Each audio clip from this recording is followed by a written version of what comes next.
This is Ben Doughty for Sugar, Silk and Stretch with former British light middleweight champion Troy Williamson. How's it going, Troy? It's been a little while. I'm good, Ben. Nice seeing you. It's been 10 years. I think last time I seen you was 2014. It has indeed. You were boxing for the North East Select against a Dutch team in Middlesbrough, I believe, or it might have been Gateshead. And we shared a minibus to the show that day. I think it was a Sunday. You impressed me. There was a lot of good fighters on, a lot of talent in the North East and the amateurs. But you stood out that day for me. Yeah, North East is it's always been good for great for the talent and the boxers come through. We don't get the recognition we deserve, I think, because of the size of the area. But yeah, North East has always been good. That's what I wondered even 10 years ago. I saw such talent coming from the North East and it doesn't translate to the pro ranks.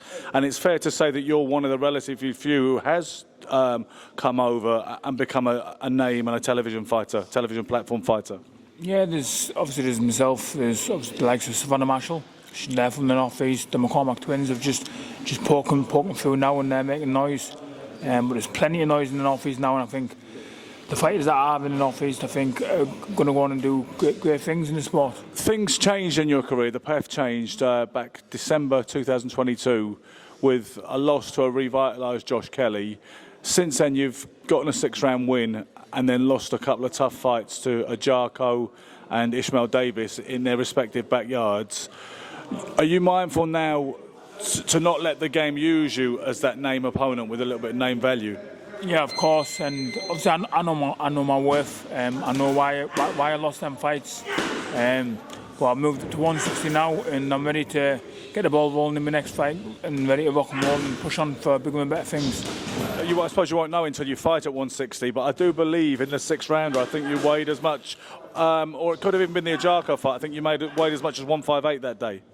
My 6-round fight against, I think it was Benitez, I weighed 160, and I felt very, very strong. I'm a natural middleweight.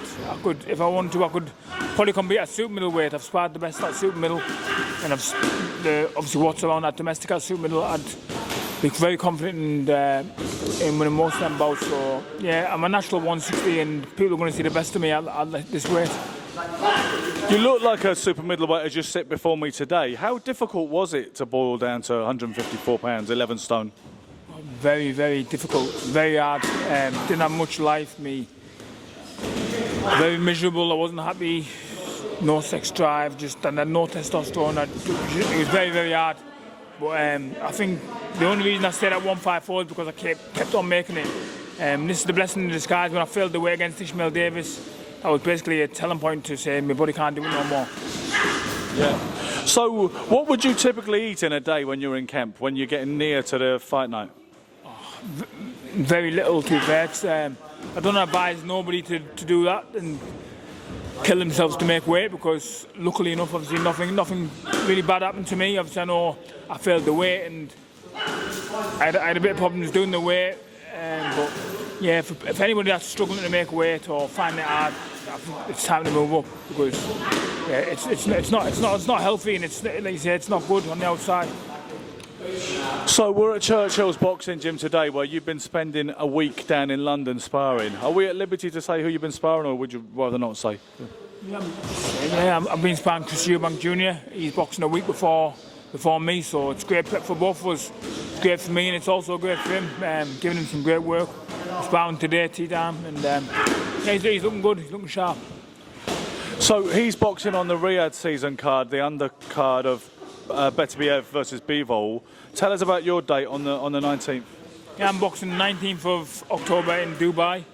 I haven't got no opponent yet, but it's unlikely it's going to be a big name, but it's just a stepping stone to where I want to be at 160, and we start on October 19th. Who's looking after your career nowadays, just managerially and such? Yeah, I've just got a management team. I'm free agent. I've got no promotional team, so I can box on any platform. Anybody can get it. 160, let's go. Okay. What do you think of the domestic scene in middleweight right now? Yeah, I think it's thriving. You got the likes, obviously Brad Paul's British champion. Nathan Heaney, great guy, great ticket seller. I'm a great ticket seller, so that'll be a massive fight. You've got obviously Tyler Denny, Chivas, they're fighting each other. Felix Cash just coming off a loss, like myself. So there's some huge fights there to be made. Did you always shift a whole lot of tickets as soon as you turn pro? Yeah, I've always had a good following, and it's just got better and better. Obviously, as I've succeeded in the pro ranks, which I'm very humbled about, because I know how hard it is to sell tickets, how hard it is to get money off people, which is very hard to find these days. Money, it's very hard to make. So very humbled by the support. I've got about 20-25 people flying over to Dubai, which 20-25 people from Darlington to Dubai. Great. So really humbled by the support I've got. Yeah, I mean, that shows you that is dedication and that is loyalty and support. You still live in Darlington, right? Yeah, I live in Darlington, yes. Born and bred in Darlington. Yeah. Because in the North East, for people who are not from the North East, some people mislabel people sometimes, because not everyone's a Geordie just because they're from that neck of the woods, are they? Nah, we get labelled as Geordies or farmers, but we're probably about 40 minutes from Newcastle, so not far. So, talking seriously, the loss, I can't remember the betting odds going into the Josh Kelly fight, but I seem to think that you were a slight favourite. The guy that he was thought to have been, maybe there was a touch of damaged goods maybe after his loss to David Avanesian. You were looking sensational. You had the war with Ted Cheeseman, which you came through. I expected you to win, and I was a little bit surprised the way the fight played out the way it did. I mean, how much of a disappointment and how hard to deal with it was that in the aftermath? Yeah, it was hard, obviously. I had problems on the outside of the ring going in, and then I had problems with myself in the ring, but I'm like I say, I don't need to go into the depths. I lost the fight. Josh Kelly was great. I was bang average on the night. But yeah, it was hard to overcome.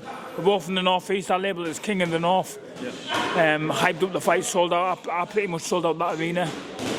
Sold thousands of tickets, so it was hard to overcome. Like every loss, but with blips in the road, that's what life brings. Blips in the road, and obviously just how you overcome. And yeah, we're here now, ready to move on to the next stage of my career. I'm guessing you and Josh knew each other very well before that fight, sparring and all sorts. Yeah, travelled the world together. Got the same train, going to GB, and you obviously sparred out. So yeah, he's good mates. Yeah, okay, mate. Yeah, obviously we still speak now. Still keep in touch with him now. So, yeah. Who are your best friends in boxing, off the top of your head? Off the top of my head, I don't really see much of him, but I speak a lot to Cyrus Patterson. Yeah. He's from the North East, great fighter. He's overcoming an injury and he'll be back in soon.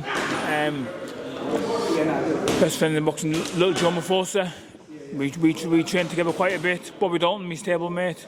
Yeah, I try and keep in touch with a lot of the fighters. Fraser Clark, I keep in touch with odd times on social media. So, yeah. Perhaps I could get your thoughts on Kelly's next assignment on the next weekend on the Riyadh Season Wembley card. Liam Smith versus Josh Kelly. Josh Kelly points. Yeah, you think he's a little too slick? Yeah, I think weight's going to play a part in it. I think Liam looked heavy. I think if he's just trained for weight, I think Josh Kelly's going to perform. It's a strange thing with Liam, you know, because he looked great against Eubank the first time, obviously. I mean, it's okay. It's easy to look great when you score a stunning knockout. And maybe, you know, perhaps Chris was edging the fight until he got caught. But Liam looked like a dead man walking in the rematch, which was delayed a couple of times. I know he had various other problems. I think he had some problem with his ankle. It certainly appeared to be the case. What was your take on the turnaround in those two fights? Well, I was sparring Chris for the rematch. Yeah, I thought to be honest, I thought it was going to be the same result. It shocked me the way Chris boxed. He boxed superb, and he made Liam look bang average. As great as a fighter Liam Smith is, Eubank made him look bang average. But yeah, I heard that he was killing himself for the weight then, or he was carrying injuries. Yeah. But I think just looking into the Kelly fight, he looks heavier than what he did when he first started the Eubank rematch. So maybe weight might play a part in this one as well. How old are you, by the way, now? Let me guess. I think you're possibly 33 now? 33, just gone 33. A young 33, Ben.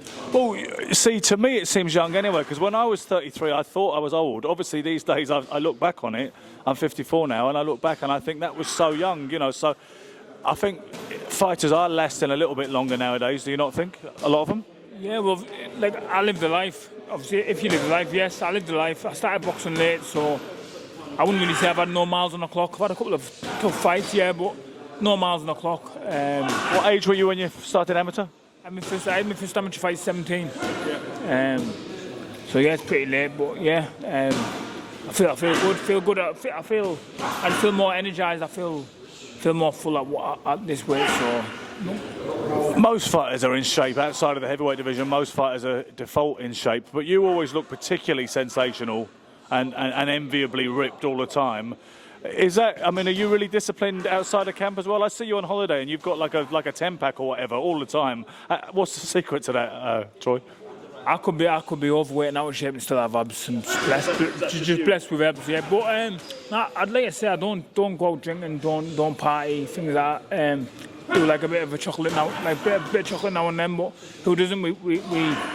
I'm disciplined. We sacrifice all that when I'm in camp. So you've got to enjoy yourself. Obviously, my last fight I injured my elbow and I couldn't lift the weight or couldn't punch for 11 full weeks. All I could do was run, and there's only so much running you can do. So I put a little bit of weight on, which I've learned now. Obviously, it's never to do that. So that's just obviously not being in the gym. I was a bit down with my defeat, and I just let things get on top of me a little bit too much. But yeah, I've overturned them now. I've got a good team behind me. I've got good missus at home, a baby boy at home. So yeah, I'm in a good place now. Is there a degree at least of pressure lifted from you now you don't have an unbeaten record? Yeah, of course. Yeah, I never really piled pressure on myself, to be fair. The only pressure that I carried was the pressure on myself. I didn't have no pressure from the media or things like that, so I'm always pretty calm at that. Because sometimes people talk about the difference it makes to a fighter's psychology when he has lost. They call it he knows how to lose, and they also use the flip side. They say this guy doesn't know how to lose. Is there something in the idea that once you've suffered the first loss, that the psyche, the makeup has changed forever? I don't know. It's a tough question. Everybody loses. I've lost amateur fights. I've lost family members. I've lost, I've lost. There's things in life that I've hurt a lot more than losing a boxing match. So as long as I go in there and give it 110%, that's all that matters. There's more to life than boxing, right? Of course, yes. More to life than boxing, yeah. A lot of fighters, I mean, you're only 33. We already established you're a young 33. I don't imagine you're contemplating what you will do when it's all over, or perhaps you are? No, definitely not. Obviously, coming off that loss, I injured my elbow, and I was genuinely thinking, where do I go? What do I do? But like I said, I've got a new team, I've got a new management, and obviously what they've proposed and what they've promised seems very, very, very good. So looking forward to kick-starting me the second stage of my career, October 19th. Well, we wish you the very best of luck. It's brilliant to reunite with you after all those years. Time flies, but Troy Williamson, former and maybe future British champion and beyond, thanks for your time today and wish you the very best of luck. Thank you very much, Ben.